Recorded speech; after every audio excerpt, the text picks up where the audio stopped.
Bismillahirrahmanirrahim. Assalamualaikum warahmatullahi wabarakatuh. Alhamdulillah wassalatu wassalamu ala Rasulillah wa ala alihi washabbihi wasallam. Puji syukur kita panjatkan pada Allah. Salawat dan salam semoga tercurah pada Nabi besar kita Muhammad sallallahu alaihi wasallam. Baik.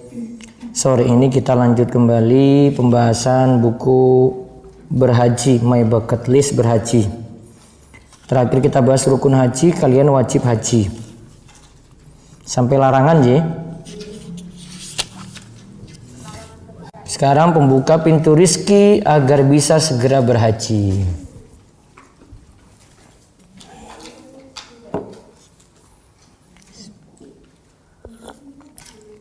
Alhamdulillah ya Allah. Pertama, takwa dan tawakal. Pertama, takwa dan tawakal.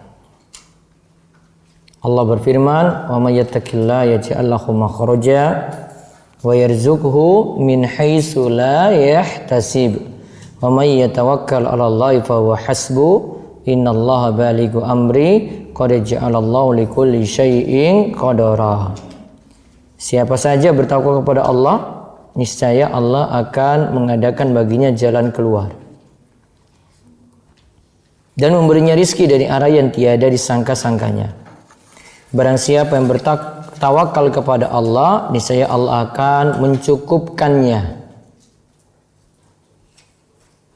Sesungguhnya Allah melaksanakan urusan yang dikehendakinya, dan sesungguhnya Allah telah mengadakan ketentuan bagi tiap-tiap sesuatu.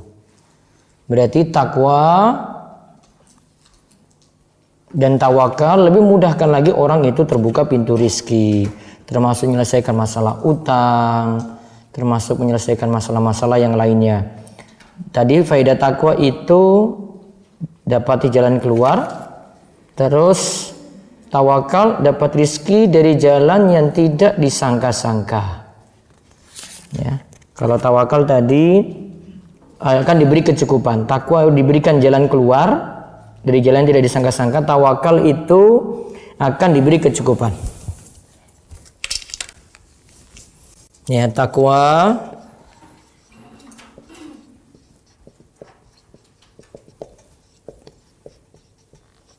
diberi jalan keluar.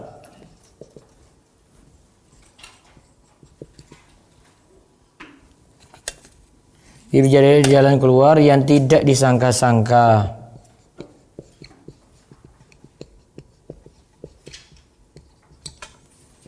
Sedangkan tawakal itu akan diberi kecukupan.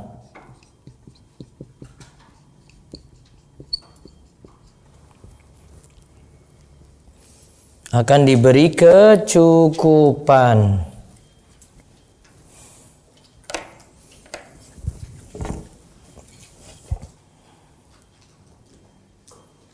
Ya, berarti perbaiki ibadat terus, jalankan kewajiban, jauhi larangan, jauhi dosa-dosa besar. Nah, itu akan memudahkan rezeki itu cepat datang. Yang kedua, rajin kerja.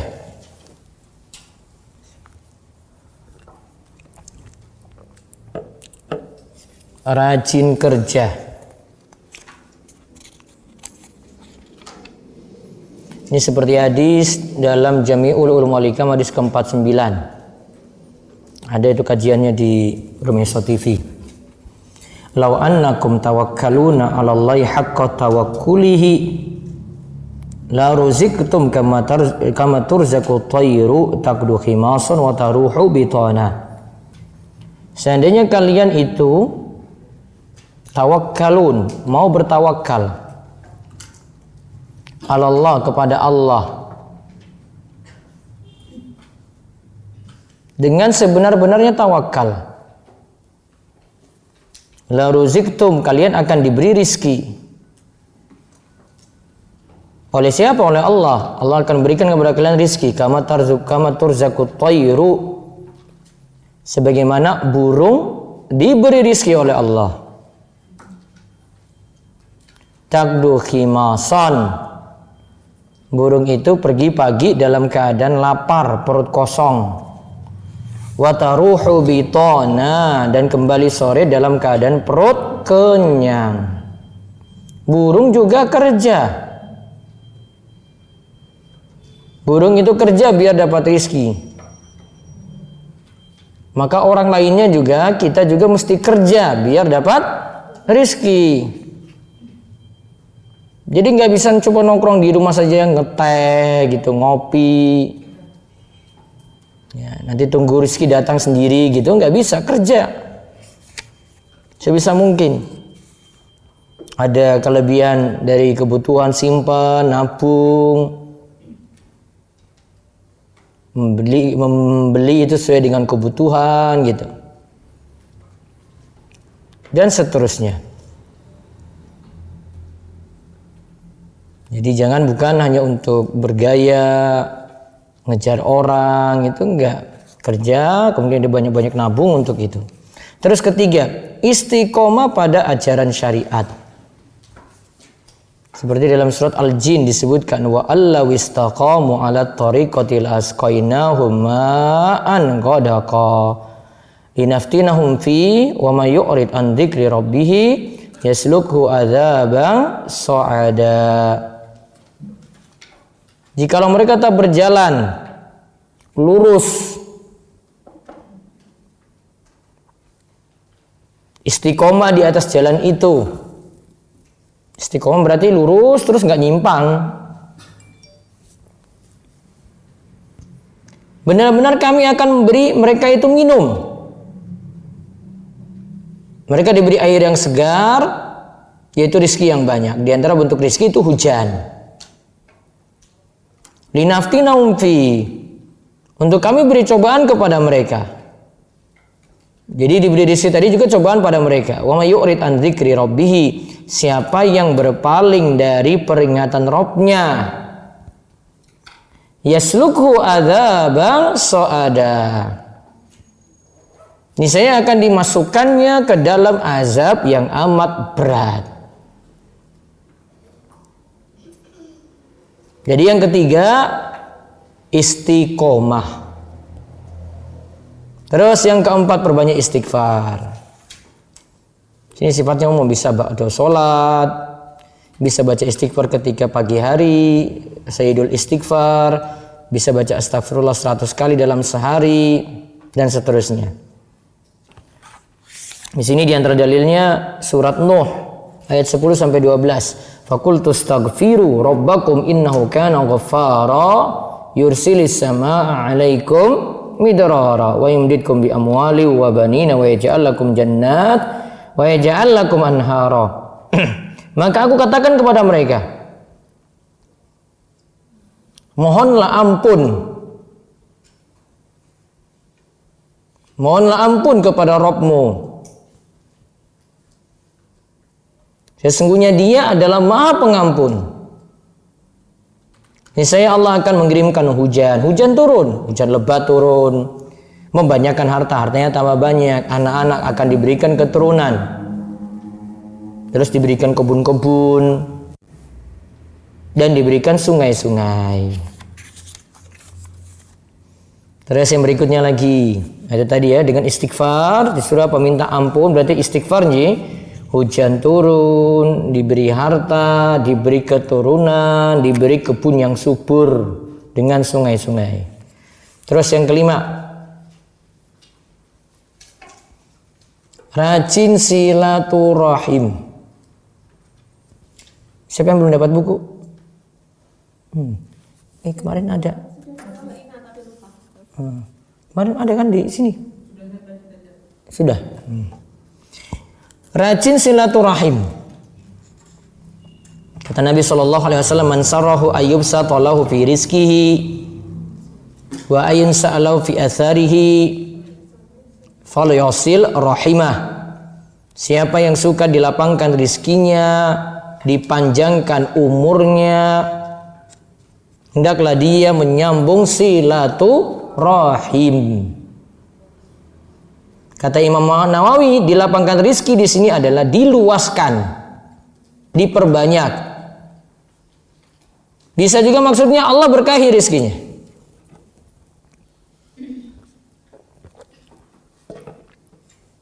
Ya, Allah berkahi rizkinya. Silaturahim ini apa? Dengan sedulur, dengan kerabat-kerabat dekat.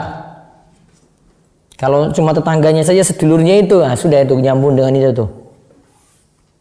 Bantu kalau lagi susah, punya kelebihan makanannya dikasih gitu.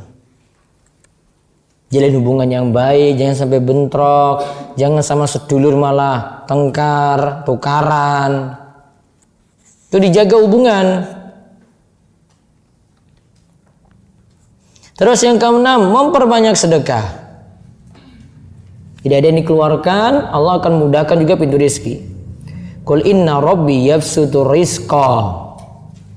Sesungguhnya Rabbku yabsutu rizqa, melapangkan rizki liman yasha'u min ibadihi wa yaqdirulah. Allah takdirkan rizki tadi kepada siapa saja yang Allah kehendaki dari hambanya. Dan Allah takdirkan untuk itu. Dan Allah katakan, "Wa ma anfaqtum min syai'in", apa saja yang kalian itu nafkahkan, fa huwa yukhlifu, Allah yang akan beri ganti. Wa huwa khairur razikin, Allah yang sebaik-baik pemberi rizki. Dan Nabi SAW itu katakan, "Mana qasat shadaqatun min mal", sedekah tidaklah mengurangi harta. Lalu amalan yang ketujuh, mengamalkan doa pembuka pintu rizki.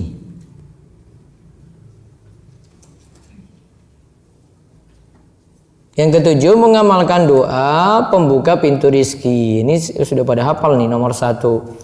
Allahumma inni as'aluka ilman nafi'a wa rizqan thayyiba wa amalan mutaqabbala. Ba'da subuh dibaca. Bisa juga nomor kalih. Allahumma kfini bihalalika an haramik wa aghnini bifadlika amman siwak.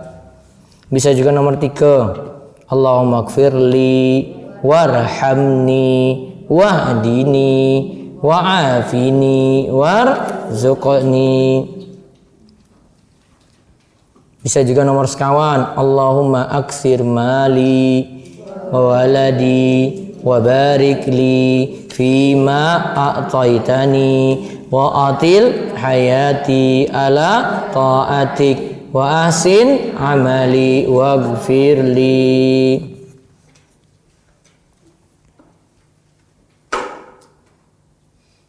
Terus yang ke-8, sholat duha. Nabi SAW katakan, Allah berfirman, wahai anak Adam, janganlah engkau tinggalkan 4 rakaat sholat di awal siang, yaitu di waktu duha, maka itu akan mencukupimu akfika akhirahu, mencukupimu hingga akhir siang. Makna mencukupi di sini ya akan diberi kecukupan dalam kesibukan, urusan, dihilangkan dari hal yang tidak disukai, yang juga dipermudah dalam ibadah. Nah, sekarang halaman 87, jangan berhaji dengan harta haram. Namun kalau itu terjadi, kata Syekh Muhammad Shalih Al-Munajjid, hajinya sah. Ia sudah menunaikan yang wajib. Namun hajinya tidak disebut mabrur. Hajinya tidak disebut apa? Mabrur. Pahala hajinya juga berkurang dengan sangat-sangat kurang. Pahala hajinya juga berkurang dengan sangat-sangat kurang. Jadi kalau ditanya hajinya sah atau tidak? Sah. Habis nyolong terus langsung munggah haji, habis main judi langsung munggah haji, sah. Namun tidak mabrur. Nomor 91, halaman 91, naik haji dengan dana talangan.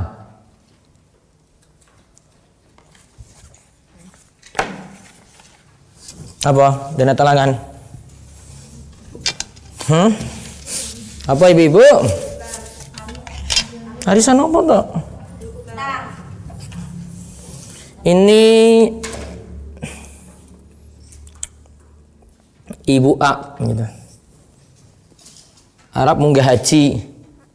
Cuma punya uang 10 juta.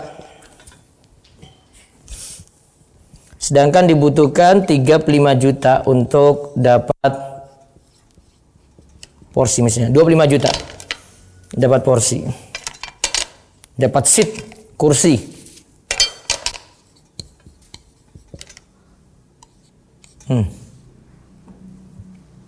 Akhirnya datang kepada bank. Bang, saya mau naik haji. Tolong saya ditalangi. Kurang berapa? Nah, nyileh. Rp15 juta. Terus dibalik ke lebih dari 15 juta. Biasanya ada uang fee. Fee inilah ribanya.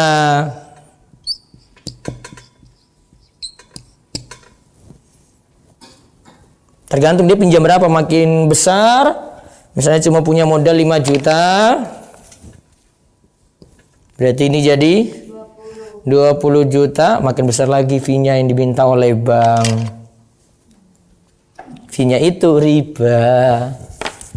Karena menggabungkan akad utang piutang dengan upah ijarah. Nah, Rasulullah sallallahu alaihi wasallam an bai' wassalaf. Rasulullah SAW itu melarang adanya dua akad, yaitu utang piutang dengan upah. Ini kan utang, ya toh? Ini dengan upah. Utang dengan upah digabung, statusnya jadi apa? Riba.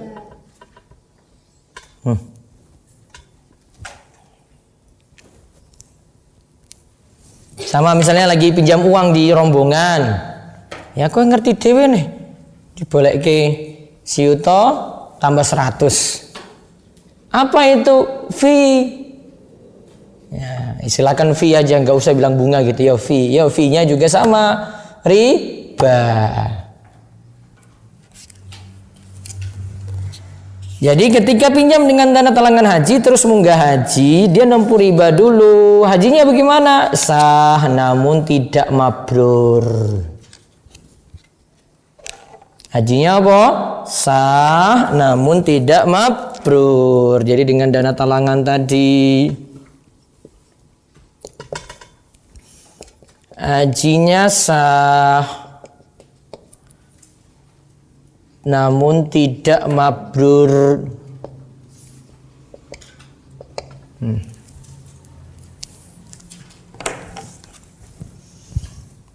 Jadi berangkat sesuai kemampuan. Terus di halaman 95 ya, kalau berangkat haji masih meninggalkan utang bagaimana?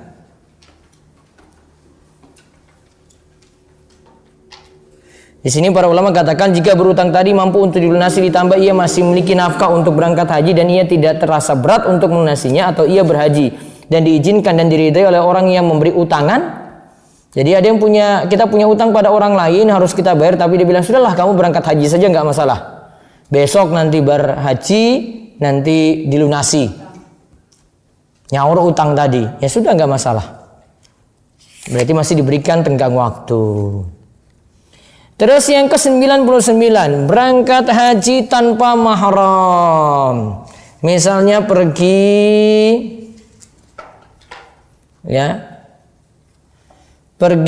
seorang istri tanpa ditemani suami, atau tanpa ditemani mungkin mantunya, mungkin anak lakinya, dia pergi seorang diri. Nah, ini yang kita bahas di sini. Kata Nabi sallallahu alaihi wasallam, la tusafiril mar'atu salasan illa wa ma dzu mahramin. Seorang wanita tidak boleh pergi bersafar lebih dari 3 hari kecuali bersama dengan mahramnya.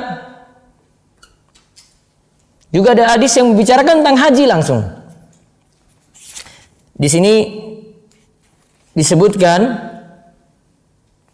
ya, tidak boleh seorang wanita bersafar kecuali bersama mahramnya. Tidak boleh berkhalwat berduaan dengan wanita kecuali bersama mahramnya. Kemudian ada seorang yang berkata, "Wahai Rasulullah, aku ingin keluar mengikuti peperangan ini dan itu."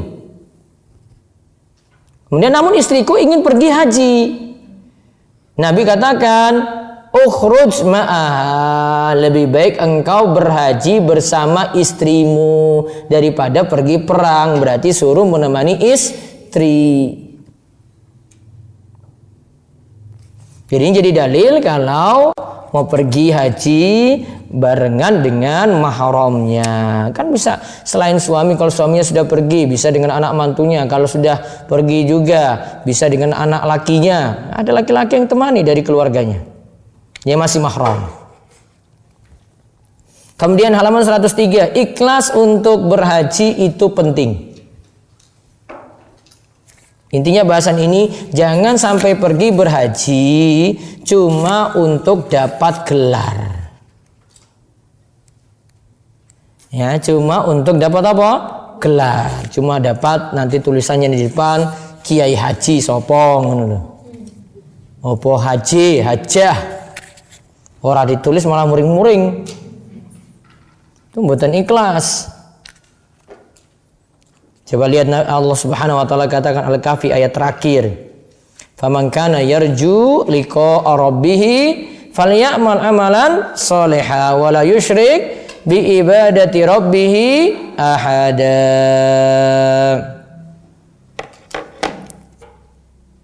Siapa yang berharap perjumpaan dengan Rabb-Nya, maka hendaklah ia mengerjakan amal yang soleh dan janganlah ia mempersekutukan seorang pun dalam beribadat kepada Rabb-Nya.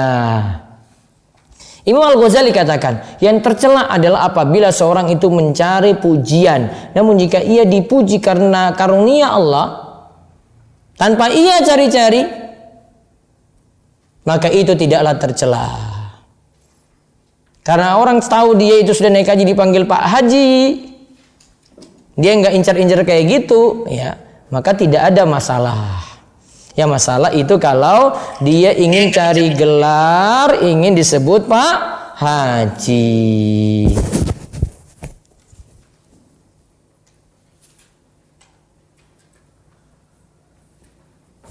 Nah, terus sekarang tips agar bisa segera naik haji. Ada berapa ini? 14. Nih.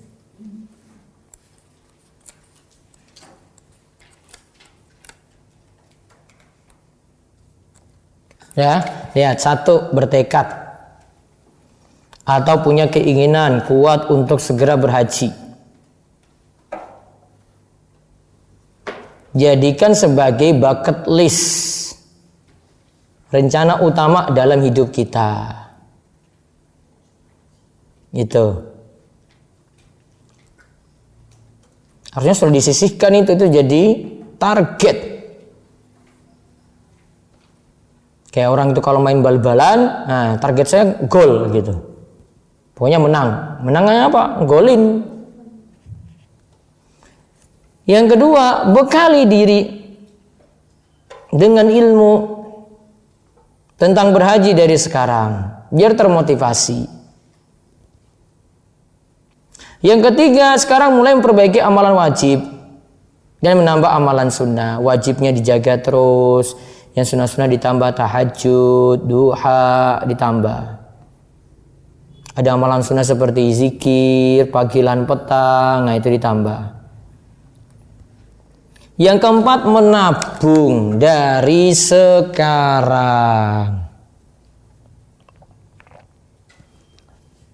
Ada yang disisihkan.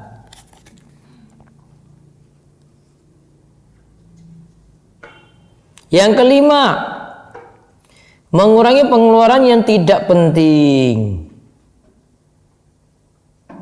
serta meninggalkan hidup boros dan israf. Israf itu berlebihan dari kebutuhan. Seperlunya. Ya, seperlunya.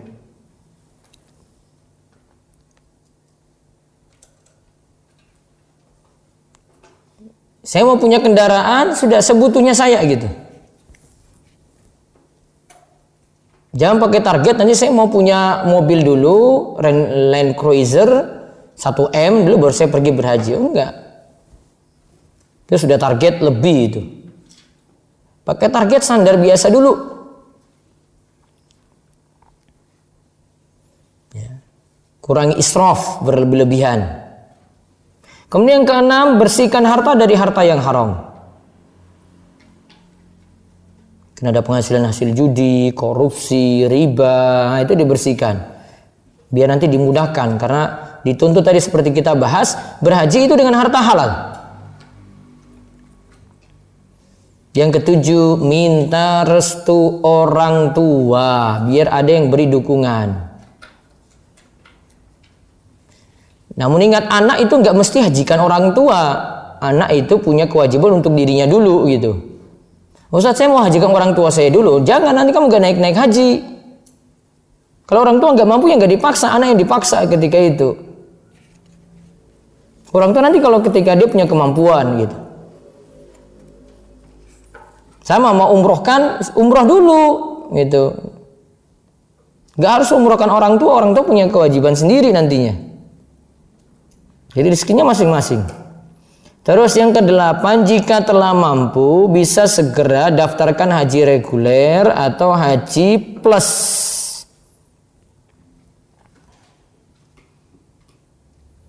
Haji reguler tadi ya, itu seatnya sekitar 25 juta, kayaknya 35 juta kalau berangkat. Itu sedikit itu dibandingkan motor, dibandingkan mobil, dibandingkan truk, dibandingkan dengan bis. Jadi kan sudah punya bis itu sudah bisa dapat seat haji itu. Dia bisa berangkat itu. Kalau yang plus itu sekitar $4.000 untuk DP. $4.000. Hitung dewe dikalikan 15 pon 16. 60 juta. Baru DP. Nanti pembayarannya ketika mau berangkat sesuai dengan harga dolar dan dimintanya berapa. Terus yang ke-9, banyak berbuat baik sehingga dimudahkan berhaji dan terus didoakan oleh yang lain. Terus yang ke-10, memperbanyak sedekah. Seperti tadi kita sebut, ya, memperbanyak sedekah. Yang ke-11, minta tips dan kiat-kiat bisa berhaji dari orang yang sudah pergi berhaji. Tipsnya apa? Kok bisa berangkat haji? Padahal cuma bakul biasa gitu. Dia bisa pergi berangkat haji. Dia nggak punya mobil, nggak punya motor, nggak punya truk, nggak punya bis, bisa berangkat. Ya, terus yang ke-12, jangan anggap haji itu mahal. Anggap haji itu murah. Karena selalu dipikiran itu bahwa haji mabrur itu balasannya surga. Yang selalu dipikiran itu bahwa haji mabrur itu balasannya surga. Itu terus yang dipikirkan. Mau balas dengan surga, dengan biaya sekian itu terlalu tinggi.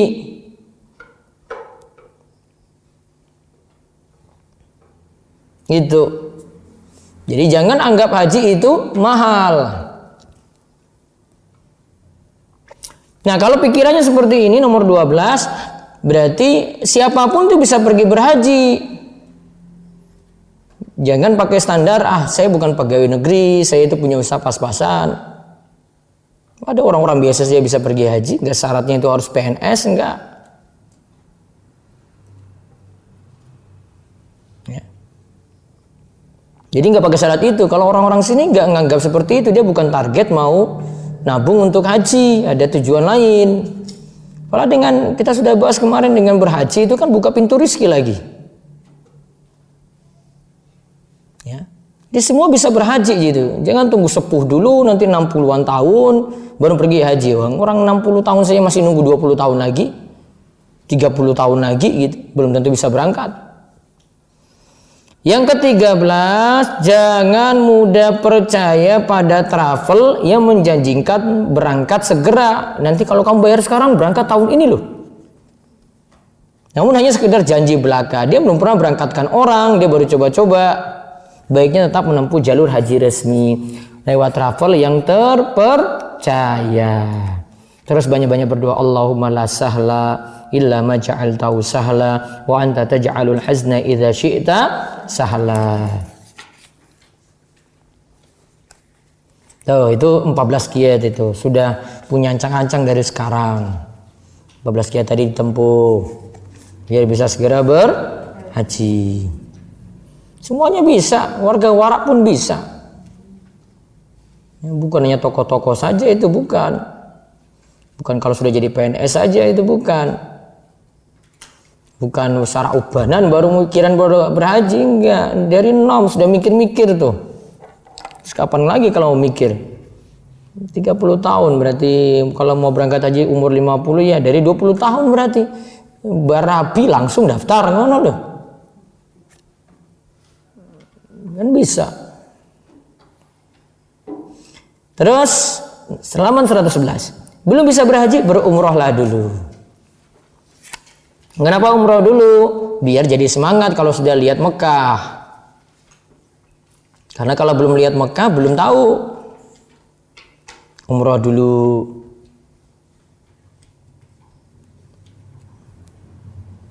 Ya umroh ya modal 25 juta lah. Kalau mau dapat lebih murah lagi ya tergantung kelas nanti 16 juta juga bisa ya, namun gitu nanti pelayanannya nanti dipikir sendiri, di tempatnya jauh dan seterusnya ya, sesuai harga gitu. Harga murah minta dekat yo raisa ya, orang dapat tribun VIP bisa nonton orang main bola langsung tuh dekat tuh, dilihat bola masuk gawang tuh.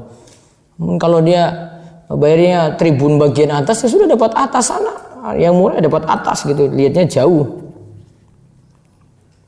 Apa manfaat umroh? Umroh satu itu adalah jihad sebagaimana ibadah haji, sudah dihitung jihad. Kedua, menghapus dosa di antara dua umroh. Umrohnya tiap tahun berarti dosa di antara dua umroh itu diampuni. Yang ketiga, umroh menghilangkan kefakiran dan menghapuskan dosa. Kefakiran hilang, kemiskinan hilang berarti. Dan di sini ada pernyataan masih boleh berumroh sebelum haji. Masih boleh berumroh sebelum apa? Haji. Jadi bisa nabung-nabung uang dulu untuk bisa berumroh. Berapa tadi biayanya? Berapa? 25 juta. Ya kalau dengan saya 30-an lah. Nanti lebih puas lagi. Ya nanti kan kelasnya lebih ini enak gitu. Gitu. Cuma 30 wae harga sapi nih. Berpira. Perang sapi. Dua aja wis entuk gue lu. Yang penting orang duwe utang wae wis gampang. Nah, terus halaman 117. Kalau tidak mampu berhaji, lakukanlah amalan yang berpahala haji berikut. Ini amalannya berpahala haji, namun belum disebut haji.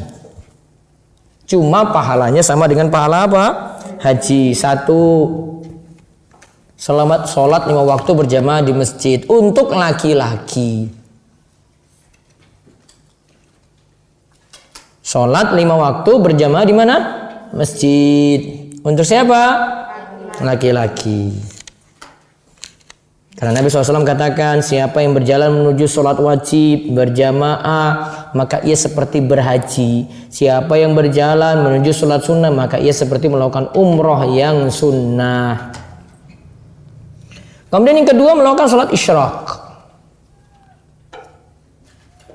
Cara lakukan, sholat subuh berjamaah di masjid.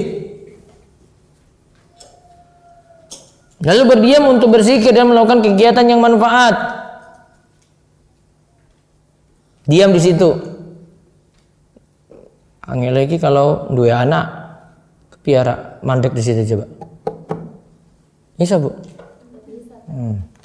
Terus tunggu sampai matahari terbit, sampai matahari meninggi 15 menit setelah matahari terbit. Misalnya matahari terbit jam 5.45, matahari meninggi itu jam 6.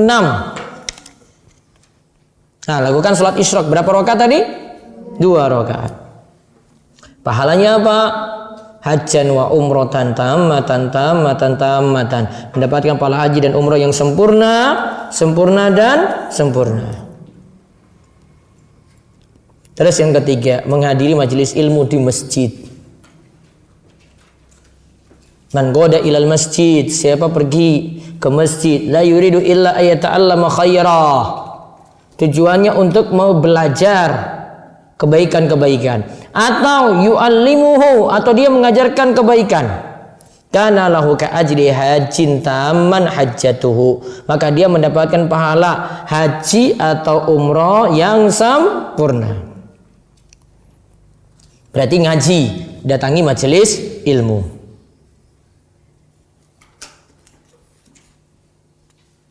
Terus yang keempat,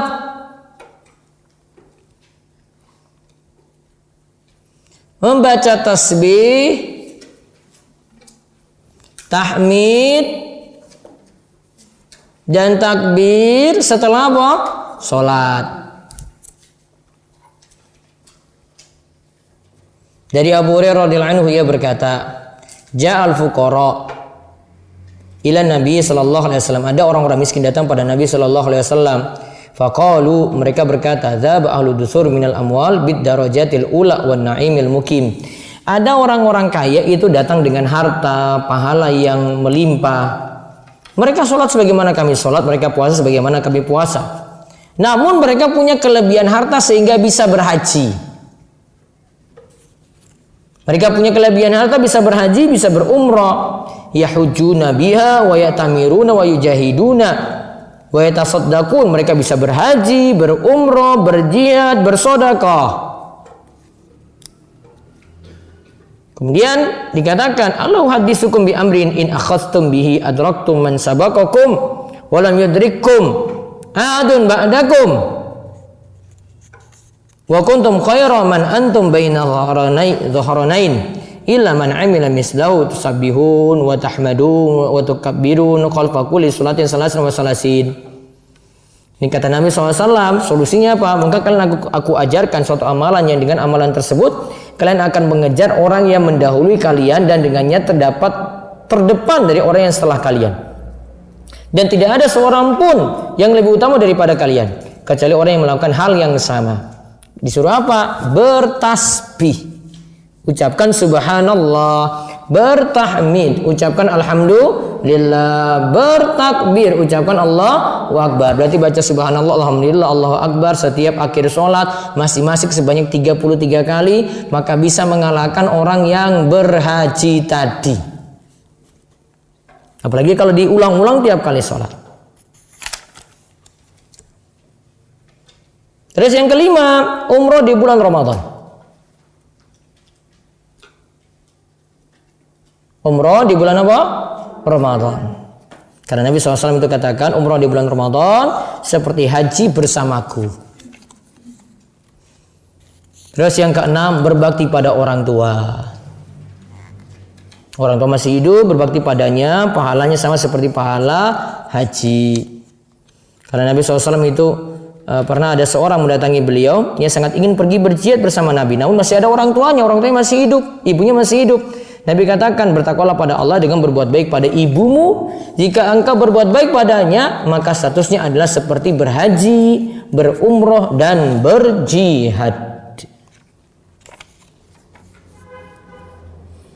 Lalu yang ketujuh, bertekad untuk berhaji. Jadi niat kuat untuk pergi berhaji. Karena kalau orang itu kan tidak sempat lakukan, Maka dia dapat pahala seperti niatannya tadi.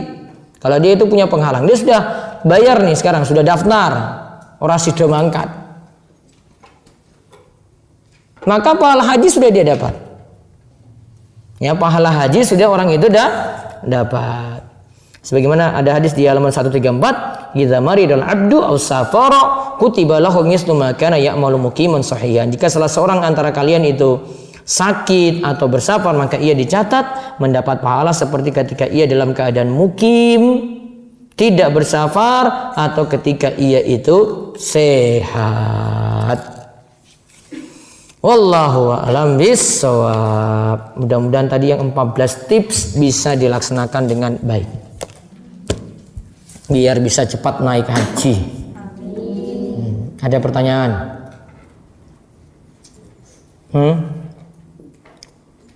Ada pertanyaan?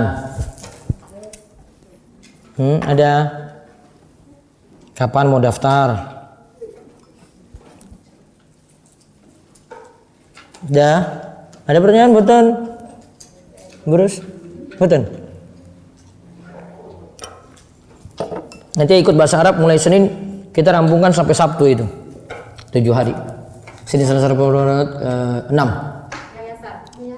Muyasar. Karena saya mau lanjut kitab soalnya setelah Muyasar selesai. Jadi siap-siap. Tadi tips ke-9 apa tadi? Tips ke-9 bahasa Arab di itu rekaman. 9 itu banyak berbuat baik sehingga dimudahkan berhaji dan terus didoakan oleh yang lain. Oh, kalau yang ke-9 yang di awal tadi itu sholat duha. Oh, ke-9 enggak? Ini sholat duha yang ke-8 tadi. Tadi ada bagian tips, ada amalan pembuka pintu rizki. Terus ada apa lagi nih? Saya single parents, nggak punya anak laki-laki. Bolehkah ditemani anak putri usia remaja atau dewasa? Karena mahram pada sibuk dan belum berani. Sedang bapak saya sudah nggak ada. Sebisa mungkin cari yang ini dulu. Kecuali ibu sudah di atas 40, secara pengurusan mahram tidak masalah, dibolehkan. Tetapi itu cuma untuk haji yang wajib saja. Menurut sebagian pendapat ulama masih dibolehkan untuk haji yang wajib. Terus ini satu lagi nih. Misal saya ngirim barang dari jasa paket pembayaran di tempat COD. Nah, di situ ada fee COD. Apa itu termasuk riba? Tidak, bonus, boleh dimanfaatin. Baik, cukup. Insyaallah ketemu lagi Ahad depan. Nanti di bawah buku seperti biasa Ji. Apa tadi? Doa, zikir, Safinatun Najah. Sama yang salah satu usul dibawa untuk pertemuan pekan depan insyaallah. Baik, demikian kita cukupkan. Kita tutup dengan doa kafaratul majlis. Subhanakallahumma bihamdik, asyhadu an la ilaha illa anta, astaghfiruka wa atubu ilaik. Assalamualaikum warahmatullahi wabarakatuh.